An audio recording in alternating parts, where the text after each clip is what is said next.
Just imagine Manchester United का one of the greatest season 1999 travel कभी हुआ ही ना होता तो, and in football history one of the greatest story line कभी हुई ना होती तो, कैंप न्यू में वो मिरेकल हुआ ही ना होता तो। Surprising right? But what if I told you Sir Alex Ferguson almost resigned before 1999 season even started. अब आप में से बहुत लोग सोच रहे होंगे भाई तू ये क्या बात कर रहा है भाई, ऐसा ये कब हुआ? तो let's get into the video. तो यूनाइटेड के फैंस जो बात करते हैं कि भाई पुराने दिन, अगर पुराने दिन की मैं बात करूं तो पुराने दिन भी यूनाइटेड के कुछ इतने सुहाने नहीं थे। मैं स्पेसिफिकली बात करूं तो 1999 के सीजन स्टार्ट होने से पहले यूनाइटेड के हाल बिल्कुल अच्छे नहीं लग रहे थे। यूनाइटेड वो having internal issues, dressing room tensions, media की तरफ से tactical criticism. Sir Alex Ferguson को अंडर द बस डाला जा रहा था कि ये बंदा है, इसकी स्टबर्ननेस है जिस वजह से यूनाइटेड अब सफर कर रही है। And there was a outside pressure on Sir Alex Ferguson from the boards and from the fans. Manchester United trophies तो काफी जीत चुका था, बट यूरोप एक ऐसी चीज थी जिसका सपना अभी भी यूनाइटेड के लिए सपना ही था। वो यूरोपियन ट्रॉफी एक ऐसी चीज थी जो सर एलेक्स फर्गसन को अभी one of the greatest manager बनाने से रोक रही थी। और ये सर एलेक्स फर्गसन के दिमाग में हर समय, हर सीजन, हर मैच में चलता था। इवन मीडिया में भी तब यही क्वेश्चन होता था, क्या सर एलेक्स फर्गसन अपना यही जादू जो वो इंग्लैंड में दिखा रहे हैं, क्या वो यूरोप में इसको रेप्लिकेट कर सकते हैं? एंड अब बढ़ते हैं हम उस किस्से की तरफ जिसने सर एलेक्स फर्गसन को ऑलमोस्ट अपना रेजिग्नेशन लेटर साइन करने के लिए मजबूर कर दिया। तो ये बात है जून 1998 की। एंड सर एलेक्स फर्गसन गए हुए थे फ्रांस अपनी फैमिली के साथ अपनी वेकेशन पे। एंड उनको अपनी वेकेशन के बीच में से ही वापस बुला लिया जाता है कुछ ट्रांसफर टारगेट्स डिस्कस करने के लिए। एंड सर एलेक्स फर्गसन को कहीं ना कहीं दिमाग में ये था कि बोर्ड को ऐसा लग रहा है कि यूनाइटेड का परफॉर्मेंस जो है वो सर एलेक्स फर्गसन की वजह से खराब चल रहा है। यूनाइटेड बोर्ड को उस समय पे लग रहा था कि sir Alex Ferguson is one of the reason कि मैनचेस्टर यूनाइटेड का पिछला season was not as they wanted. Martin Edwards जो उस समय यूनाइटेड के चेयरमैन थे, वो एक प्रिंटेड लिस्ट को अपने ऑफिस में बैठ के देख रहे थे जिसमें लिस्ट ऑफ कंसर्न्स लिखे हुए थे against the manager. And sir Alex Ferguson को कहीं ना कहीं दिमाग में ये शक जरूर था कि ये मीटिंग्स ट्रांसफर टारगेट डिस्कस करने से ज्यादा उनके फ्यूचर के बारे में। एंड उस समय में मीडिया में एक काफी रूमर फैला हुआ था कि यूनाइटेड बोर्ड को ऐसा लगता है सर एलेक्स फर्गसन अपने सेलिब्रिटी स्टेटस का काफी ज्यादा फायदा उठा रहे हैं। अकॉर्डिंग टू मीडिया, बोर्ड का मानना ये था कि सर एलेक्स फर्गसन अपने इस बड़े सेलिब्रिटी स्टेटस की वजह से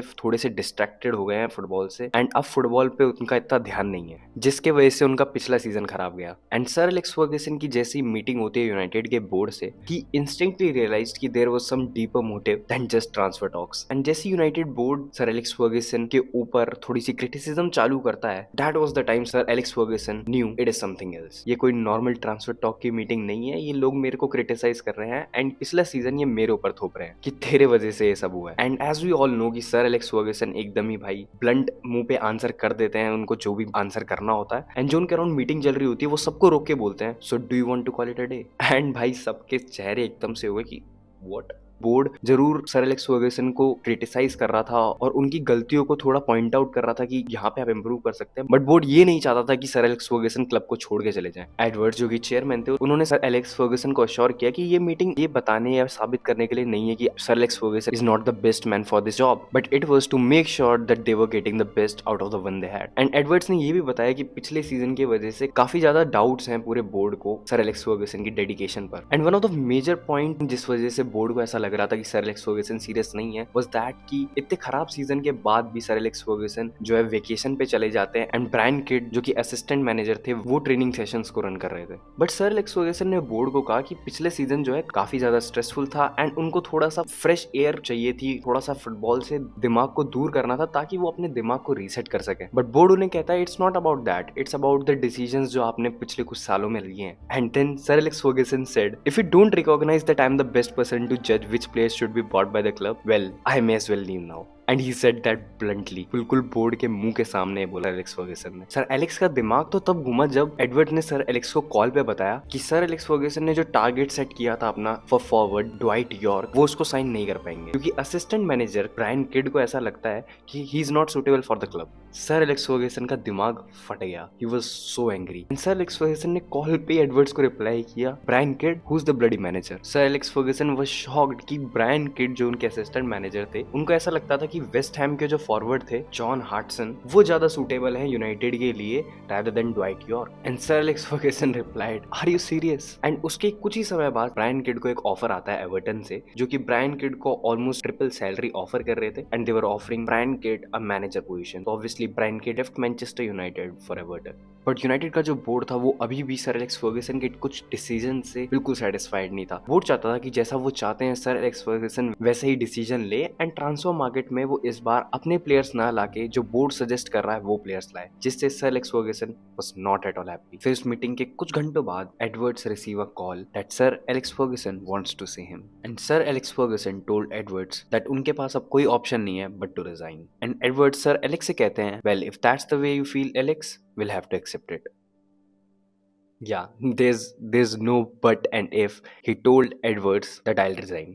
बट ट्विस्ट आ जाता है कुछ ही घंटों बाद जब सर एलेक्स फर्गसन का कॉल रिसीव करते हैं Edward and sir Alex Ferguson अपनी रिजाइनमेंट को विड्रॉ कर लेते हैं एंड एडवर्ड्स बताते हैं कि ही वाज वेरी हैप्पी कि he is not resigning because Edwards considered him a very good manager. He did the double in 1994 and 1996, won the league in 1997. So ऐसा तो बिल्कुल नहीं था कि वो कोई खराब मैनेजर थे। According to Edwards it was just they wanted United to be back on track again because in 1998 United के पास क्रिसमस से पहले 11 पॉइंट की लीड थी जो कि उन्होंने बॉटल कर दी and Arsenal won the league. But ये छोटी सी नोक झोंक के बाद इवन बोर्ड रियलाइज्ड कि भाई थोड़ा सा सर एलेक्स फर्गसन को बैक करते हैं and even the board back with the signings. And to be very honest ये रिजाइनमेंट विड्रॉ करने का प्योर रीजन कभी भी सर एलेक्स फर्गसन ने इतना क्लियरली दिया नहीं, बट एडवर्ड्स ने अपनी बुक में कहा था कि sir Alex Fergusson most probably अपने लॉयर से बात करी होगी एंड जिसने प्रोबेबली सर एलेक्स फर्गसन को कहा होगा जो तुम्हारे कॉन्ट्रैक्ट में जो 2 साल बचे हुए हैं इस पे तो तुम्हें फूटी कौड़ी भी नहीं मिलेगी अगर तुम अभी रिजाइन देते हो तो। बट रियल रीजन जो है वो सर एलेक्स फर्गसन ने कभी रिवील किया नहीं एंड या Fergusson reversed his decision. He decided to stay and build a project that's gonna change the football world. He invested in mentalities, not just talent. Roy Keane became one of the leaders for him. Dwight York and Andy Cole formed one of the Europe's deadliest duo. Beckham mature हो गया था. Scholes was Paul Scholes. Kicks became chaos on wings. And what happened next wasn't just a success, it was history. United won the Premier League, the FA Cup and the Champions League. And in Barcelona, football witnessed a miracle. Sheringham, Solskjaer, 2 goals in stoppage time. Manchester United didn't just win that night, they immortalized themselves. But you know what is scary for us United fans?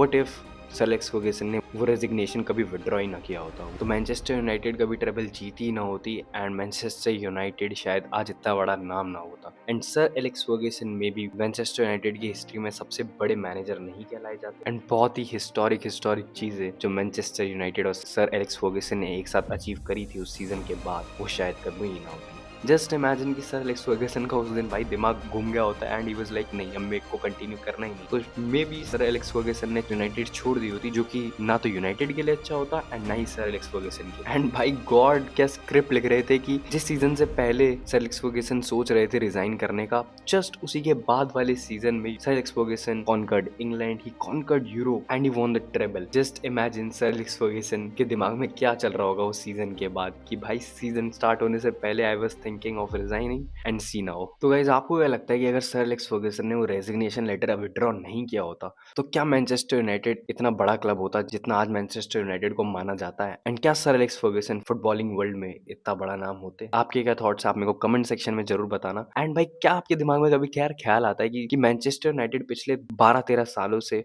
Premiere league नहीं जीती है and how are they fucking still relevant? आता होगा ना आपके सवाल, तो भाई चिंता की कोई बात नहीं है, मैंने ऑलरेडी वीडियो बना रखी है कि why Manchester United are still relevant. आप ऊपर आई बटन पे जाके जो है क्लिक कर सकते हैं एंड भाई you can enjoy that video too. And आपको अगर ये वीडियो अच्छी लगी हुई तो इस वीडियो को लाइक जरूर से कर देना एंड भाई इस चैनल को सब्सक्राइब जरूर से कर देना। मिलता हूँ आपसे नेक्स्ट वीडियो में, तब तक के लिए बाय बाय, टेक केयर।